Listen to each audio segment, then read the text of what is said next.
तो आज का हमारा टॉपिक रहेगा बेटा कंज्यूमर प्रोटेक्शन एक्ट 1986, ठीक है।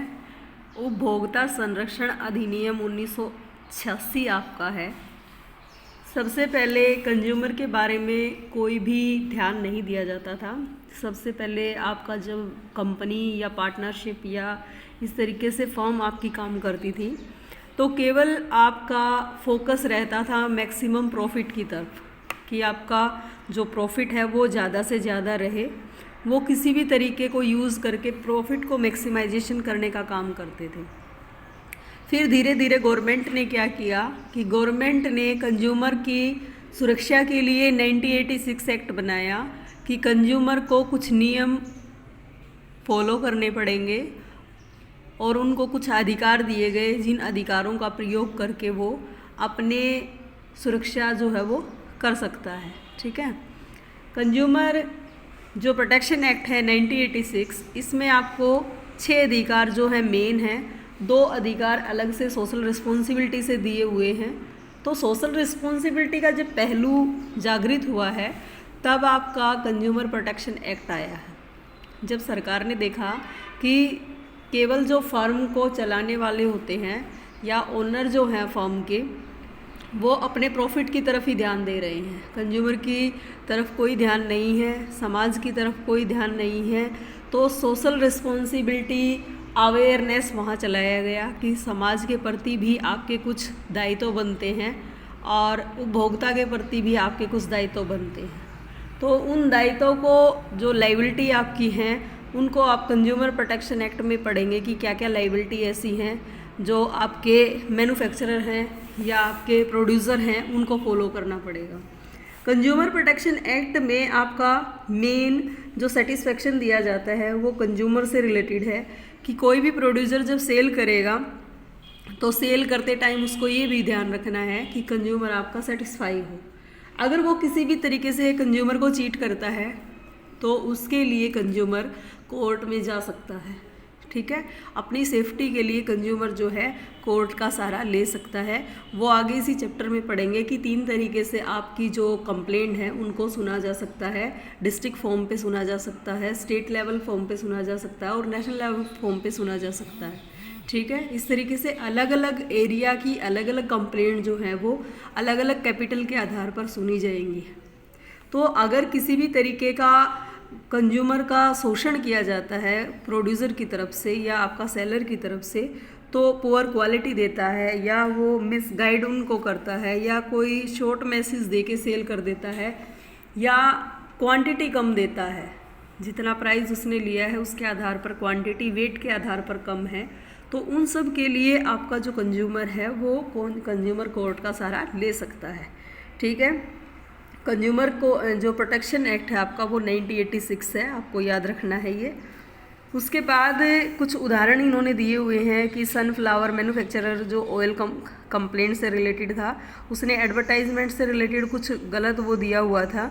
उसके बाद उसमें कुछ ऐसा नहीं पाया गया जैसा उसने एडवर्टाइजमेंट में पब्लिश कराया था, तो उसके लिए क्या हुआ था, कंज्यूमर कोर्ट का सहारा लिया गया था और उसने क्लेम भी पे किया था वहाँ, क्लियर है। उसके बाद नेक्स्ट आपका है कि कंज्यूमर कोर्ट, ये कंज्यूमर प्रोटेक्शन एक्ट जो है उसकी क्या इम्पोर्टेंस। उसने कहा है कि मार्केट में से अगर हम कंज्यूमर को लेस कर देते हैं, market minus consumer equal to 0, ठीक है। अगर कंज्यूमर ही नहीं रहेगा मार्केट में तो आपका सारी जो एक्टिविटी है वो 0 के बराबर हो जाएंगी, क्योंकि आपका मैन्युफैक्चरर करने का भी कोई वैल्यू नहीं रहेगी। आप कितना भी प्रोडक्शन कीजिए कोई वैल्यू नहीं है उस चीज़ की, ठीक है। तो अब इसकी इम्पोर्टेंस आप पढ़ेंगे कंज्यूमर के पॉइंट ऑफ व्यू से। कंज्यूमर को इग्नोर किया जा रहा है तो उस टाइम आपका क्या आएगा, यहाँ कंज्यूमर प्रोटेक्शन एक्ट आया है। ये सारे पॉइंट जो 3 के 3 पॉइंट हैं वो पॉइंट हैं जिनसे ये लगेगा कि ऐसा क्या किया जा रहा है कंज्यूमर के लिए कि कंज्यूमर को इन चीज़ों का सहारा लेना पड़ रहा है। यानी कि कंज्यूमर, आप अपने पॉइंट भी लिख सकते हैं कि कंज्यूमर को जब इग्नोर किया जा रहा है, कंज्यूमर को इग्नोर का मतलब है उसके जितने राइट्स हैं उनको हटा दिया जा रहा है और उस पर ज़बरदस्ती थोपा जा रहा है। तो वो चीज़ें भी आपकी क्या है कि कंज्यूमर प्रोटेक्शन एक्ट का आप सहारा ले सकते हैं। इसी तरीके से अगर कोई कंज्यूमर आपके पास जाता है और आप उसकी आफ्टर सेल सर्विसेज हैं या किसी भी तरीके की और जो सर्विसेज हैं जिनका वो हकदार है वो आप प्रोवाइड नहीं करवा रहे हैं, तो उसके लिए भी ये इस चीज़ का सहारा ले सकता है। ठीक है, उसके बाद जब कंज्यूमर कोर्ट में जाएगा तो उसको कहीं ना कहीं आपकी जो क्वालिटी है वो इम्प्रूव करके देना पड़ेगा। साथ में आपकी जो प्राइस अगर उसने ज़्यादा एक्सेस लिए हैं तो वो रिटर्न करने पड़ेंगे, क्लेम वापस करना पड़ेगा। ये सारी चीज़ें जो है वो अधिकार होता है कंज्यूमर का। क्लियर है? अब बिज़नेस को क्या फ़ायदा है? बिज़नेस लॉन्ग टर्म इन्वेस्टमेंट की तरफ जा रहा है।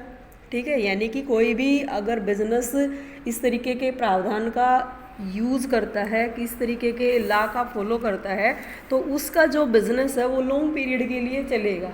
ठीक है, उसके बाद है बिज़नेस सोसाइटी के जो रिसोर्सेज हैं उनको यूज कर सकता है इजीली। अगर वो जैसे मान लीजिए इन रूल्स को फॉलो करेगा तो इसका मतलब है कि गवर्नमेंट को फॉलो कर रहा है, तो वो जहाँ मशीन है, मटेरियल है, जितनी भी साधन है उनको इजीली यूज़ कर सकता है। उसके बाद सोशल रिस्पॉन्सिबिलिटी फॉलो करनी पड़ेगी उसको। उसके बाद मोरल जस्टिफिकेशन, ये आपका नैतिक एक तरीके से वो बनता है कि नैतिक कर्तव्य बनता है आपका कि आप कंज्यूमर का जो इंटरेस्ट है उसको क्रिएट करें।